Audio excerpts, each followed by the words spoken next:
Assalamualaikum warahmatullahi wabarakatuh. Hai teman-teman, selamat menyaksikan acara Talkshow Eva, Education for All. Dengan saya Rika Amalia Rosa dan teman saya Kasyania Salsabila dari kelas 12 MM1. Kali ini kita akan membahas tentang talkshow yang bertema pendidikan. Setelah talkshow ini terlaksana, saya berharap teman-teman bisa mendapatkan bekal yang nantinya ilmu itu bisa bermanfaat di kemudian hari. Untuk selanjutnya, tentunya saya akan memperkenalkan narasumber yang sudah berada di samping saya. Beliau adalah Bapak Muhammad Duyanto SPD, yaitu guru matematika yang mengajar di SMKN Ungaran. Mungkin teman-teman pada bertanya-tanya, mengapa sih kami mengundang Bapak Dwi di sini? Alasannya adalah kami mengidolakan Bapak Dwi ini dari kelas 11. Karena saya salut dengan cara pembelajaran yang Bapak Dwi terapkan waktu pembelajaran berlangsung. Sebelum lanjut ke obrolan di siang hari ini, saya ada kata-kata nih teman-teman. Katakanlah kepada diri kita masing-masing, yakni sebuah manifesto untuk dinyatakan kepada diri sendiri. Maka aku sedianya manusia dengan sejuta perkara menyatakan untuk tidak menyerah kepada problema yang kualami. Meski harus beriringan dengan air mata dan sesaknya dada, aku masih dapat tertawa dan meneruskan kehidupan. Perjalanan ini adalah pencarian makna melalui syukur dan pengalaman yang akan kutemui di sepanjang jalan. Dan selalu kuyakini bahwa aku takkan pernah sendiri dalam menghadapi problematika hidup. Tuhan selalu menyertai. Aku harus mempertahankan diriku agar selalu dalam setiap cinta. Oke, kita langsung mulai saja acara talkshow ini bersama dengan Bapak Dwi. Sebelum ke pertanyaan inti, apakah teman-teman sudah mengenal Bapak Dwi ini?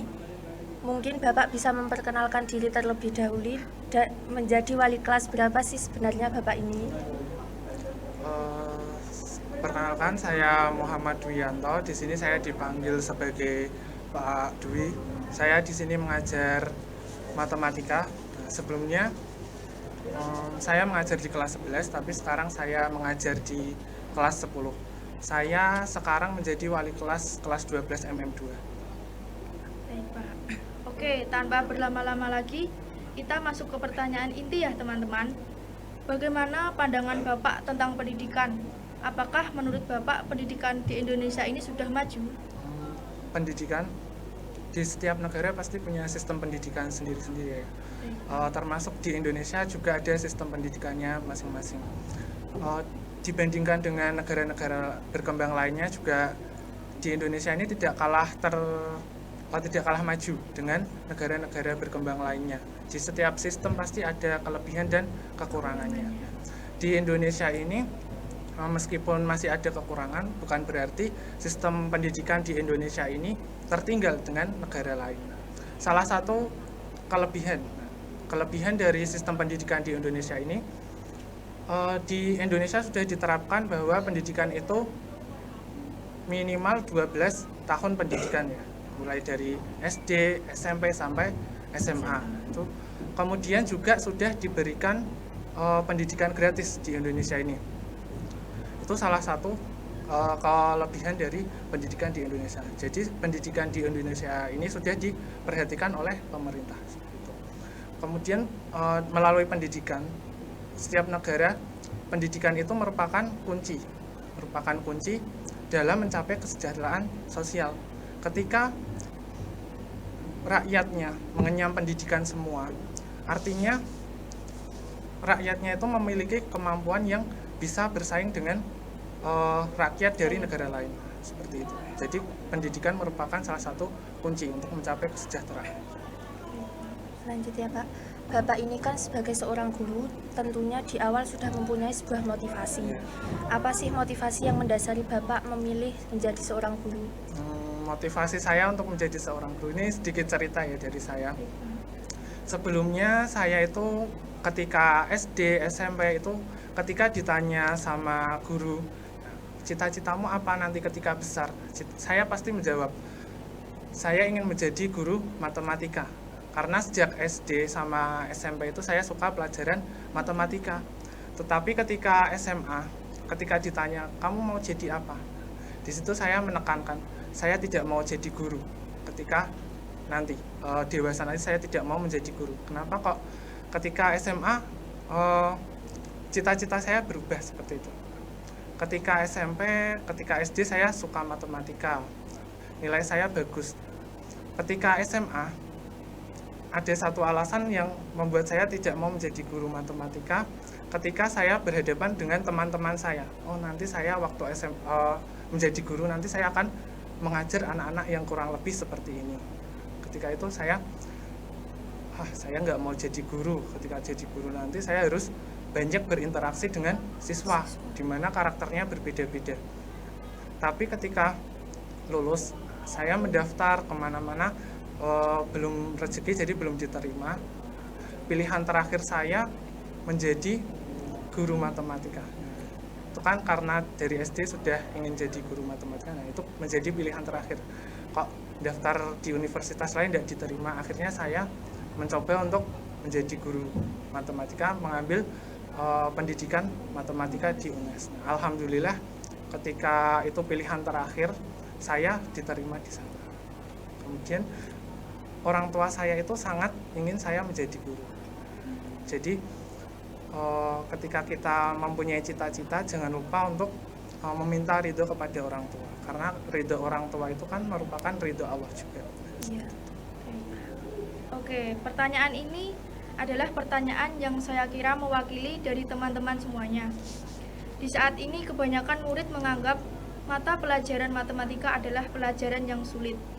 Maka pastilah ada murid yang susah untuk menangkap materi yang Bapak sampaikan, atau bahkan pasti ada dong murid yang melakukan kesalahan dalam mengerjakan soal. Gimana nih Pak tanggapannya Bapak? Terkait tadi pertanyaannya, tingkat pemahaman siswa kan pasti juga berbeda-beda ya, tergantung siswanya. Tapi yang membuat saya merasa kalau siswa itu nggak paham itu karena mereka sudah dalam pikirannya sudah terbenteng dulu. Saya nggak suka matematika. Ketika mereka nggak suka matematika, otomatis mereka enggan untuk mempelajarinya. Nah, itu yang membuat siswa itu sulit memahaminya karena mereka sudah memberi tembok. Mereka membentengi diri mereka dengan pikiran bahwa mereka tidak bisa matematika dan tidak mau mempelajarinya. Tapi ketika seseorang sulit memahami matematika tapi dia memang ingin belajar dan berusaha, lama-kelamaan juga pasti bisa seperti itu. Oke, kita lanjut ke pertanyaan selanjutnya ya Pak ya. Bagaimana sih minat dan respon siswa SMKN Ungaran terhadap pembelajaran matematika yang Bapak berikan? Responnya ya kurang lebih sama dengan sekolah-sekolah lain pastinya. Ada yang suka, ada yang tidak suka. Yang suka ya, tapi yang tidak suka itu biasanya lebih banyak dibanding yang suka. Saya juga agak suka. Kalian gimana kalau matematika suka enggak? Ya, Ya suka, kadang enggak. Tergantung mood ya. Iya. Pelajaran tapi tergantung mood. Mungkin ini sebuah pertanyaan yang sedikit unik ya teman-teman.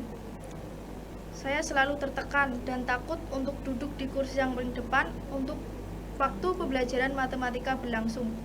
Karena biasanya siswa yang duduk di depan ditunjuk maju, entah itu ditanya tentang materi maupun mengerjakan soal.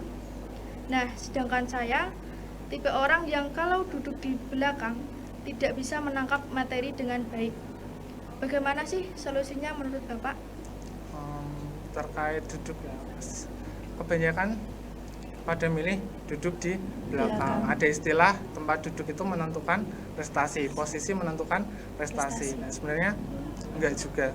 Jadi kalau kalian takut duduk di depan, sebenarnya guru matematika tidak menunjuk siswa untuk menjawab pertanyaan itu berdasarkan tempat duduknya. Jadi jangan takut untuk duduk di depan. Malahan guru matematika itu sangat lebih seringnya itu menunjuk siswa yang duduk di belakang. Nah, ketika siswa duduk di belakang, kebanyakan mereka tidak memperhatikan. Tapi yang memperhatikan ya tidak harus ditunjuk toh, tidak pasti ditunjuk toh. Nah, jadi yang duduk di belakang yang biasanya ditunjuk, atau yang mereka tidak memperhatikan, main sendiri, nah itu biasanya yang ditunjuk.